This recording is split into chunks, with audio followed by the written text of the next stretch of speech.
Pourquoi aujourd'hui tu n'as aucun ami? C'est ce qu'on va voir aujourd'hui dans cette vidéo. On va voir les trois principales raisons pour lesquelles tu n'as aucun ami et comment justement tu peux passer à l'action pour changer cette situation. Moi, ça a été mon cas pendant longtemps. Pendant longtemps, j'ai été très timide, je n'avais pas confiance en moi, peu d'amis, des grosses périodes de solitude. Mais ce que peu de gens savent, c'est qu'il est possible de changer cette situation en identifiant déjà premièrement les problèmes et surtout en connaissant bien les petits gestes qu'il faut adopter au quotidien pour passer à l'action et pour changer ta vie. C'est pas aussi compliqué que ce que tu crois. Par contre, il faut passer à l'action et surtout, il faut se former.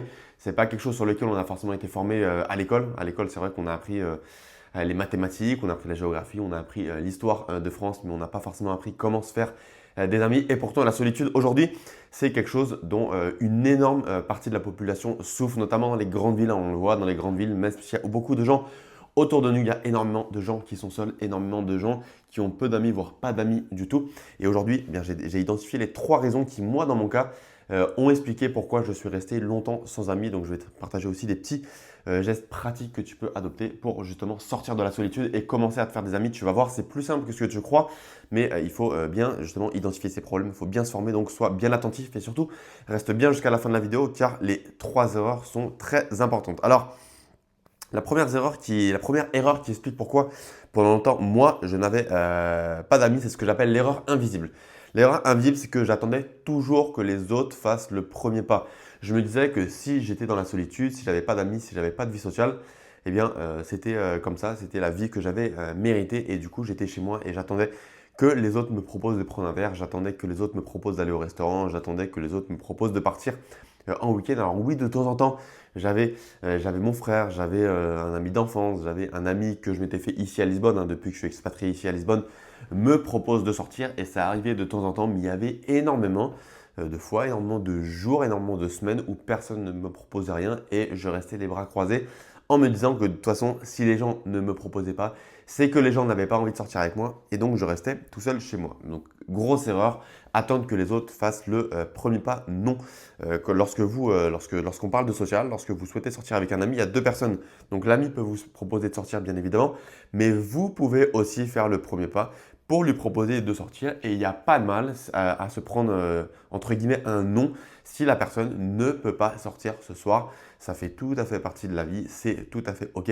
Ce n'est pas parce que la personne vous dit non, si vous lui proposez de sortir, qu'elle n'a pas envie de sortir avec vous. Alors si vous proposez toutes les semaines à quelqu'un de sortir, hein, d'aller manger, d'aller boire un verre, d'aller jouer au billard, peu importe, et que toutes les semaines la personne vous dit non, oui, au bout de 3-4 fois, posez-vous des questions, peut-être que la personne n'est plus forcément intéressée par l'amitié que vous avez.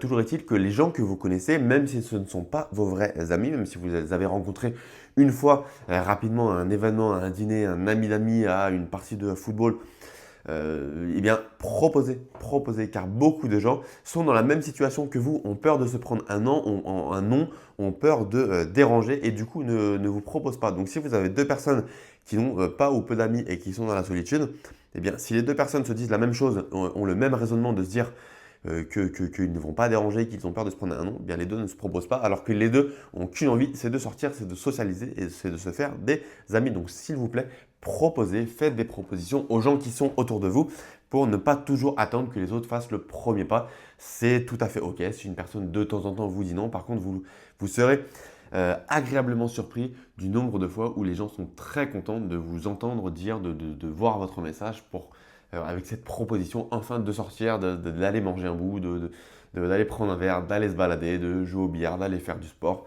Les gens ont envie de socialiser, personne n'aime rester seul, ou en tout cas personne n'aime rester seul sur le long terme. Être seul une fois de temps en temps, c'est très bien, c'est même sain. Par contre, tous les soirs, au fur et à mesure des semaines, c'est très pesant. Nous sommes des êtres sociaux, ne l'oublions pas. Donc proposons des sorties aux autres qui sont autour de nous. Et vous ferez d'ailleurs petit à petit une sélection des gens qui sont très intéressés par vous, donc par votre amitié, et des gens qui ne le sont pas. S'il y a des gens qui n'ont pas envie de sortir avec vous, c'est tout à fait OK. Ils font leur vie, vous faites la vôtre. Il n'y a aucun problème là-dessus. Par contre, si vous proposez des sorties à quelqu'un et que la personne eh bien, est enthousiaste, la personne a envie de sortir avec vous, là vous allez commencer à construire une meilleure connexion, une vraie amitié et vous allez sortir de cette situation sans amis ou de solitude. La deuxième erreur que j'ai notée, c'est une erreur sociale. Alors là, on n'est pas sur une erreur dans le fait d'inviter quelqu'un ou de faire des propositions.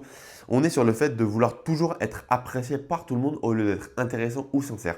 En fait, j'ai remarqué que socialement, et moi c'était mon cas pendant longtemps, la plus grosse erreur que les gens font, c'est d'être beaucoup trop ennuyeux, d'être beaucoup trop boring, hein, comme le disent les Américains, d'être beaucoup trop dans le politiquement correct et de ne jamais dire ce qu'on pense. Je ne sais pas si vous avez déjà eu cette conversation avec quelqu'un qui ose dire ce qu'il pense, qui ose faire des blagues déplacées, qui ose émotionnellement avoir une conversation qui va de haut en bas. Vous avez vraiment vous avez ce que j'appelle la ligne dans le social qui est le politiquement correct, parler de la pluie et du beau temps, parler du dernier film au cinéma sans donner son opinion.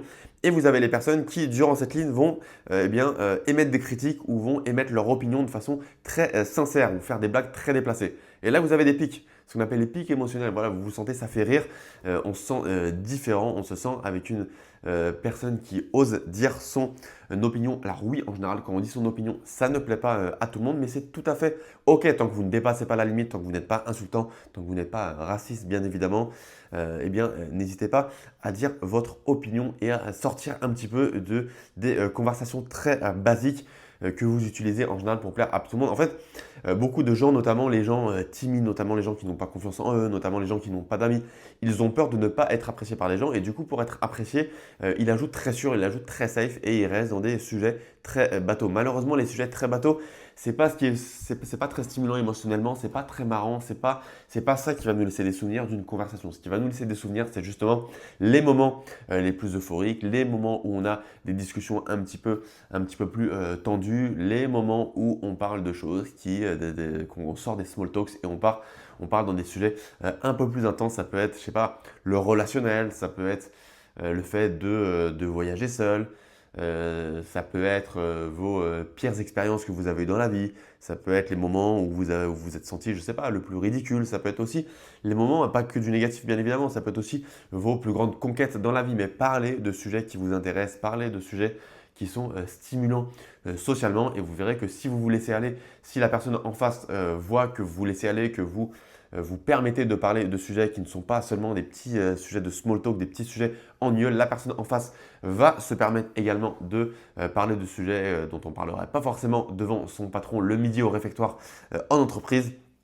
Et ça va créer des conversations beaucoup plus intéressantes.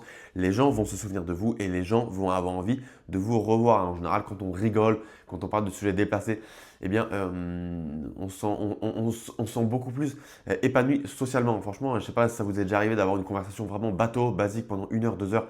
C'est hyper ennuyeux. Moi, malheureusement, aujourd'hui, les gens qui sont trop basiques dans leur conversation, je ne suis pas fan, hein, j'ai pas envie de sortir avec eux régulièrement. Par contre, les gens qui osent parler de leur opinion, qui osent parler de sujets un petit peu plus dirty, ça en général c'est plus agréable, c'est plus marrant, c'est plus stimulant intellectuellement. Donc voilà, vous l'avez compris, faites attention à cette erreur sociale de vouloir toujours être apprécié par les autres. Être apprécié par tout le monde, c'est être apprécié par n'importe qui, donc c'est pas ce qu'on recherche.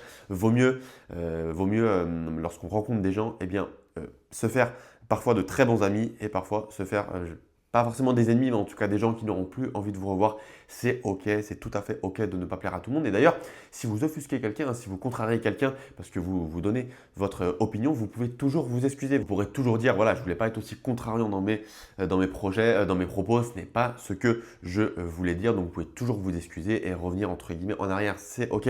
Par contre, en disant ce que vous pensez, là, vous allez vous rapprocher des personnes qui ont le même état d'esprit. Et là, vous allez créer de bonnes connexions. Là, vous allez créer de vraies amitiés. Et enfin, la troisième erreur, c'est une erreur mentale. C'est que vous vous voyez déjà comme le mec seul, hein. C'est ce qu'on appelle la prophétie auto-réalisatrice. En gros, c'est quand ce que tu crois sur toi devient ta réalité sans même t'en rendre compte, hein. Typiquement, vous vous dites, je suis quelqu'un de seul, les gens ne m'aiment pas, je ne suis pas intéressant. Alors là, ça peut être lié à pas mal de choses de votre passé, hein, typiquement à des traumas. Ça peut être lié au fait que vos parents vous ont toujours rabaissé durant votre enfance, vous ont toujours dit que vous êtes un bon à rien. Donc aujourd'hui, vous pensez que vous êtes un bon à rien. Mais non, aujourd'hui, si vous êtes adulte, si vous avez une vie à peu près normale, si vous savez parler, si vous savez communiquer, c'est que vous avez beaucoup de potentiel pour avoir de bonnes compétences sociales, vous rapprocher des autres. Et je suis sûr que vous avez des qualités. Tout le monde a des qualités. Si vous avez l'impression que vous n'avez aucune qualité, que personne ne va vous apprécier, c'est tout simplement que vous n'avez pas encore trouvé quelles sont vos qualités. Et du coup, résultat, vous parlez moins, vous évitez les interactions, vous êtes plus fermé, plus stressé. et vous interprétez mal les réactions aussi des autres. Vous avez l'impression d'offusquer les gens alors que ce n'est pas du tout le cas. Il n'y a pas de mal, au contraire, c'est très intéressant de dire son opinion même si vous n'êtes pas d'accord avec la personne en face de vous. Donc pour ça, ici, ça va demander un gros travail de soi. Si vous avez l'impression que vous ne valez rien, que personne ne veut être ami avec vous, ça va vous demander un long travail sur vous-même pour reprendre confiance en vous et comprendre pourquoi vous en êtes arrivé là. Mais à partir du moment où vous avez des centres d'intérêt, vous pouvez vous faire des amis. Par exemple, si vous aimez le sport, n'importe quoi, vous aimez le foot, moi j'adore le foot, vous pouvez, si tu aimes le foot, tu peux te faire des amis qui aiment le foot et discuter foot. Si tu aimes la danse, tu peux trouver des gens qui aiment parler danse, qui aiment pratiquer la danse.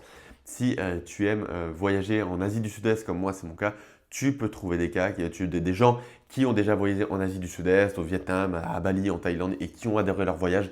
Et ça, c'est des sujets de conversation, c'est des sujets sur lesquels tu vas pouvoir créer de bonnes connexions. Donc cette erreur mentale, ça te fait rester tout seul. Dès qu'on te propose des invitations pour aller à des événements, tu dis non. Dès qu'on te propose des invitations pour aller à un dîner où tu ne connais personne, tu dis non. Dès qu'on te propose une invitation pour aller faire du sport, pour aller dans un groupe de running, tu dis non. Et ça, c'est bien dommage car je suis sûr qu'encore une fois, que tu as des centres d'intérêt qui sont communs avec d'autres personnes. Si tu es le sport, tu peux aller aujourd'hui dans des clubs de running. Si tu habites dans une grande ville, typiquement j'habite à Lisbonne, mais si tu habites à Paris, à Bruxelles, à Marseille, à Lyon, je suis sûr qu'il y a des groupes de running. Si tu aimes la danse, je suis sûr qu'il y a des écoles de danse. Si tu aimes le foot, je suis sûr qu'il y a des clubs de foot ou même des petites parties de foot organisées entre amateurs. Si tu aimes le social tout simplement, je suis sûr aujourd'hui qu'il y a des événements sociaux. Moi à Lisbonne, j'organise toutes les semaines des événements sociaux sur l'application Meetup et ça c'est super intéressant. Et au final, forcément si tu dis que bien, personne ne t'aime et personne ne sera mis avec toi, eh bien, les gens se connectent moins à toi et tu te confirmes ta croyance initiale qui est justement que entre guillemets, tu es un bon à rien et tu n'arriveras jamais à faire d'amitié. Mais non, c'est quelque chose qui se travaille. Par contre, c'est quelque chose qui demande de faire des efforts. Attention, ce n'est pas parce que tu te dis que tu n'as pas d'amis que en restant chez toi, tu vas améliorer les choses. Non, certes, ça ne se change pas du jour au lendemain, mais il va falloir commencer à sortir progressivement de chez toi. Il va falloir commencer à t'ouvrir progressivement aux autres. Il va falloir commencer à dire oui progressivement aux invitations qu'on te fait autour de toi, même si au départ, toi, tu ne fais pas la proposition d'aller vers les autres. Commence à t'ouvrir progressivement aux autres. Commence à te dire, qu'est-ce que je risque à aller à un événement où je ne connais personne? Au pire, tu connectes avec personne. Au pire, c'est pas un super moment, mais au moins tu auras tenté. Donc pour moi, je vois beaucoup plus de positif dans une situation où tu vas à un événement et ça se passe pas super bien parce que tu n'arrives pas à connecter avec les gens et tu rentres chez toi. Certes, tu t'es pas fait de nouveaux amis, mais au moins tu as tenté. Donc c'est toujours mieux de rater, mais d'avoir tenté que de ne rien tenter du tout. Et au mieux, qu'est-ce qui se passe? Et là, enfin, tu vas commencer à connecter avec les gens. Là, tu vas commencer à te faire des amis. Et c'est justement ce qu'on recherche. Donc le cercle vicieux, c'est quoi? C'est de croire que tu es seul. Tu agis comme quelqu'un de seul. Les gens réagissent à ça et tu deviens encore plus seul. Donc vois les choses de façon plus positive. Encore une fois, tout le monde peut se faire des amis. Tout le monde a au moins un centre d'intérêt qui va te permettre de connecter avec d'autres personnes. Par contre, il faut trouver les événements ou en tout cas les lieux où tu pourras connecter avec ces personnes et laisse-toi aller. Arrête de dire surtout que tu n'arriveras jamais à te faire des amis. Je sais que ça met du temps à changer. Moi, j'ai mis des années et des années à le changer, mais laisse-toi aller. Surtout commence à aller à ces événements, même si les premières fois ça va pas être super, tu vas avoir du mal. Si tu es timide, si tu es dans la solitude, c'est un process qui met du temps à changer, mais ça va se changer progressivement. Maintenant, ce qu'il faut garder en tête, c'est que c'est une situation qui se change, c'est une situation qui s'améliore et c'est un travail qui se fait. C'est un travail sur soi-même qui se fait progressivement, qui met du temps, qui demande des efforts, ça c'est vrai, mais qui peut se faire et une situation qui peut s'améliorer. Voilà donc pour cette vidéo. N'hésite pas à me dire en commentaire aujourd'hui quelle est ta situation sociale. Est-ce que tu te sens seul? Quels sont les gestes que tu as commencé à adopter pour sortir de la solitude? Je réponds à tous les commentaires. Moi qui ai été sans amis, timide et dans la solitude pendant des années, j'ai fait un long travail sur moi-même. N'hésite pas aussi à lâcher un pouce bleu, ça m'aide pour référencer la chaîne. Tu peux aussi t'abonner si tu es dans la solitude et que tu veux sortir de la solitude, te faire des amis progressivement. Et je te dis à très bientôt pour une prochaine vidéo sur le social. Ciao, ciao!